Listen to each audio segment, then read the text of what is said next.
بسم اللہ الرحمن الرحیم۔ آج ایک اہم موضوع مولانا روم کی تاریخ پیدائش سے موت تک کے علم کا خلاصہ بیان کیا جا رہا ہے۔ مولانا روم 1207 میں پیدا ہوئے اور 1273 میں وفات ہوئے، 66 سال کی عمر میں۔ انہوں نے 26,000 اشعار پر مثنوی لکھی۔ انہوں نے موت کے بجائے زندگی کا طریقہ بتایا۔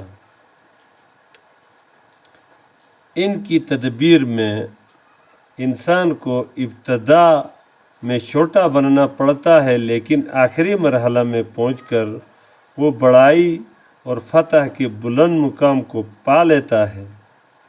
مگر کیسے؟ اس کا فارمولہ اور طریقہ۔ اس کا فارمولہ اور طریقہ موقع کی تلاش کی سنت پر عمل ہے۔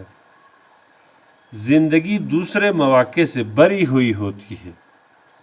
ہر انسان کی زندگی ہر قسم کے بہترین مواقعوں سے بری ہوئی فل ٹینکی ہوتی ہے۔ دوسرے موقع کو استعمال کرنے کے لیے جو شے درکار ہے وہ صرف انسان کی صلاحیت ہے کہ آدمی اس کو پہچانے، اپنے صلاحیت کو پہچانے، اپنا آپ کو پہچانے اور حوصلہ مندانہ طور پر اس پر عمل کرے۔ حضور صلی اللہ علیہ وسلم نے مکہ میں موقع نہ مل سکا تو دوسرے موقع مدینے کو استعمال کیا اور اپنی تاریخ بنائی۔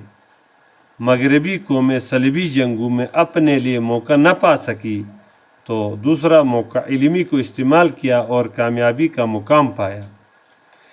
اس دنیا کا دستور ہے کہ دوسرے مواقع آدمی کے لیے کھولے ہوئے ہوتے ہیں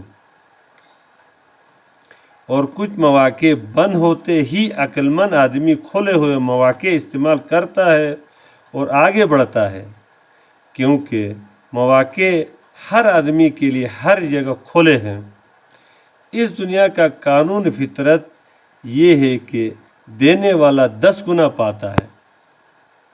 اگر آپ کچھ پانا چاہتے ہیں تو عطیہ کارڈ لے کر نکلیں، نہ کہ مطالبہ کارڈ۔ دینے والے کو دیا جاتا ہے، اگرچہ صرف دینے کا ارادہ ہی کیوں نہ ہو۔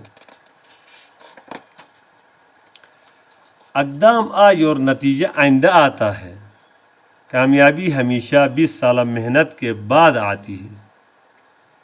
یہ منبرک ایک انگریزی یہ کہتا ہے کہ ہمارا مخالف ہمارا مددگار ہے، جو ہمارے اعصاب کو مضبوط کرتا ہے اور ہماری استعداد کو تیز کرتا ہے۔ شیخ سعدی رحمۃ اللہ فرماتے ہیں، بلی جب عاجز ہو جاتی ہے تو وہ اپنی چنگل سے شیر کی آنکھ نکالتی ہے۔ مخالف کی رد عمل کی 2 صورتیں ہیں۔ ایک صورت تم ظلم سمجھے، دوسرا صورت تم اسے چیلنج سمجھے۔ پہلی صورت میں شکایت کا ذہن پیدا ہوگا اور دوسری صورت میں مقابلہ کا ذہن پیدا ہوگا۔ مقابلہ کا ذہن عمل کی جانب لے جاتا ہے اور ترقی کی طرف لے جاتا ہے اور آدمی کی چھپی ہوئی صلاحیتوں کو جگاتا ہے اور حوصلہ عطا کرتا ہے۔ پھر شیر کو بھی پیچھے ہٹنے پر مجبور کر دیتا ہے اور شکایت کا ذہن آدمی کو تباہی کی طرف لے جاتا ہے۔ ہر مسئلہ چیلنج ہے، نہ کہ زیادتی۔ اس دنیا میں ہر مسئلے کا ایک حل ہے اور ہر مشکل کی ایک تدبیر اس میں موجود ہوتی ہے۔ مشکل کے درمیان اور مشکل کے ساتھ اور اس کے اندر ہی حل موجود ہوتا ہے۔ انسان اپنے ساتھ بے شمار صلاحیتیں لے کر پیدا ہوا ہے، لیکن یہ صلاحیتیں بغیر چیلنج کے سامنے آنے سے پہلے ایکٹیویٹ نہیں ہوتے۔ یہ ایکٹیو نہیں ہوتے۔ صلاحیتیں سوئی رہتی ہے، جب کوئی مشکل پیش آتا ہے تو جاگ اٹھتی ہے اور عقل گہری سوچ کا ثبوت دیتی ہے۔ جسم مزید طاقتوں کے ساتھ متحرک ہوتا ہے اور آپ کی ہستی مجاہدانہ کردار کے لیے تیار ہو جاتی ہے۔ پھر مقابلہ کے بعد معمولی انسان غیر معمولی بن جاتا ہے۔ والسلام۔